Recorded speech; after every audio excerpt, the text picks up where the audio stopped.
Starting കാണുമ്പോൾ വിചാരിക്കും restaurant ആണ്, പക്ഷെ ഒരിക്കലും അല്ലാട്ടോ, ഇത് ഹോസ്പിറ്റൽ. ഈ മാസം തുടങ്ങിയിട്ട് കുടുന്നത് 3ാമത്തെ പ്രാവശ്യമാണ് ഗൈസ് പനി വരുന്നത്. ഇപ്രാവശ്യം ചെറിയൊരു ട്വിസ്റ്റ് ഉണ്ട്, കാരണം കുടുവിന് മാത്രമല്ല എനിക്കും അമ്മയ്ക്കും ഒക്കെ പനിയാണ്. എൻ്റെ ഇപ്പോഴത്തെ വോയിസ് ഓവർ ചെയ്യുന്ന സൗണ്ട് കേട്ടാൽ നിങ്ങൾക്ക് മനസ്സിലാവുണ്ട് എൻ്റെ ഒച്ചടഞ്ഞ ആകെ സീനായിട്ടിരിക്കുകയാണ് ഗൈസ്. പിന്നെ ഞാനിപ്പോൾ ഉള്ളത് എൻ്റെ വീട്ടിലാണ് കേട്ടോ. നമ്മൾ ഓണം കഴിഞ്ഞിട്ട് എൻ്റെ വീട്ടിലേക്ക് പോന്നിട്ടുണ്ടായിരുന്നു. എൻ്റെ വീട്ടിൽ വരുമ്പോഴേക്കും കുടുവിനൊരു പനി ഉള്ളതാണ്, കാരണം വെള്ളം മാറി കുളിപ്പിക്കുമ്പോഴത്തേനൊരു പനി ഉള്ളതാണ് ഗൈസ്. അങ്ങനെ അത് ചീട്ടൊക്കെ എടുത്ത് ഡോക്ടറെ കാണാൻ വേണ്ടി ഞങ്ങൾ വെയിറ്റ് ചെയ്യാൻ കേട്ടോ. അപ്പോൾ അത് വെയിറ്റ് ചെയ്യുന്നൊരു മെഷീൻ ഇരിപ്പുണ്ട്, അന്നൊക്കെ ഇരുന്ന് വെയിറ്റ് ചെക്ക് ചെയ്താൽ കളയാമെന്ന് വിചാരിച്ചു.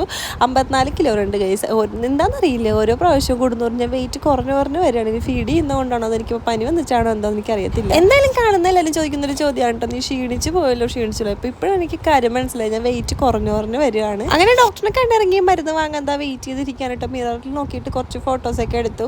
കൂടുതൽ പനി ഉണ്ടായിരുന്നു, നല്ല രീതിക്കുണ്ട്. അപ്പോൾ സപ്പോസിറ്റർ വെക്കണം എന്ന് പറഞ്ഞു. അതുപോലെ തന്നെ മൂക്കടപ്പം നന്നായിട്ടുണ്ട്. അപ്പോൾ എന്തായാലും ഒന്ന് ആവി പിടിക്കണം എന്ന് പറഞ്ഞിട്ടുണ്ടായിരുന്നു. അപ്പോൾ നമ്മൾ ആവി പിടിക്കാൻ വേണ്ടി അവിടെ കൊണ്ടുവന്ന് ഇരുത്തില്ല. അപ്പോൾ ഓൾറെഡി തിരക്കാണ്ട്, ഇപ്പോൾ എല്ലാവർക്കും പനി ഇതൊക്കെയാണ്. അപ്പം ഹോസ്പിറ്റലാണെങ്കിലും നല്ല തിരക്കായിരുന്നു. അങ്ങനെ കുറച്ച് സമയം വെയിറ്റ് ചെയ്തതിന് ശേഷം ഞങ്ങൾ ആവി പിടിക്കാൻ വേണ്ടി പോവാണ് ഗൈസ്. അപ്പോൾ അമ്മയ്ക്കും പനിയാണ്, അമ്മയ്ക്കും ആവി പിടിക്കാൻ പറഞ്ഞിട്ടുണ്ടായിരുന്നു. അങ്ങനെ അമ്മ ആദ്യം ആവി പിടിക്കണം. അപ്പോൾ അത് കഴിഞ്ഞിട്ട് കുടുവിന് പിടിക്കുള്ളൂ. അപ്പോൾ ഞങ്ങളപ്പോൾ പുറത്തേക്ക് അപ്പോഴേക്കും തിരക്ക് ഒരുമാതിരി കുറഞ്ഞിട്ടുണ്ടായിരുന്നു. അപ്പോൾ ഞങ്ങൾ കുറച്ച് വീഡിയോ ഫോട്ടോസൊക്കെ എടുത്തു.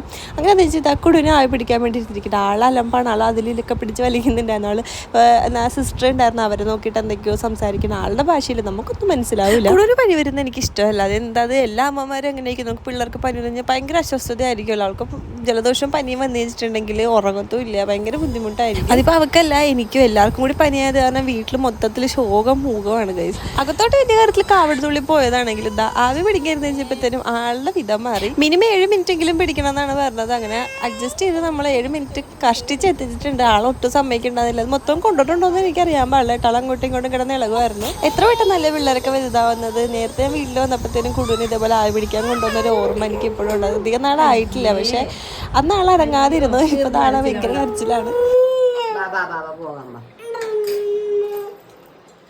ഈ കൊച്ചിനെ അങ്ങനെ കുടുവിന്റെ കരച്ചിലും ബഹളമൊക്കെ കഴിഞ്ഞിട്ട് ഞങ്ങൾ വീട്ടിലേക്ക് പോവുകയാണ് ഗൈസ്. അപ്പോൾ എന്തായാലും ചെറിയ ചെറിയ ഷോർട്സ് ആയിട്ടാണെങ്കിലും ഡെയിലി വീഡിയോ അപ്ലോഡ് ചെയ്യുമെന്ന് വിചാരിക്കുന്നു. അപ്പോൾ പുതിയൊരു വീഡിയോ ആയിട്ട് വീണ്ടും കാണാം. അതുവരേക്കും ടാറ്റാ.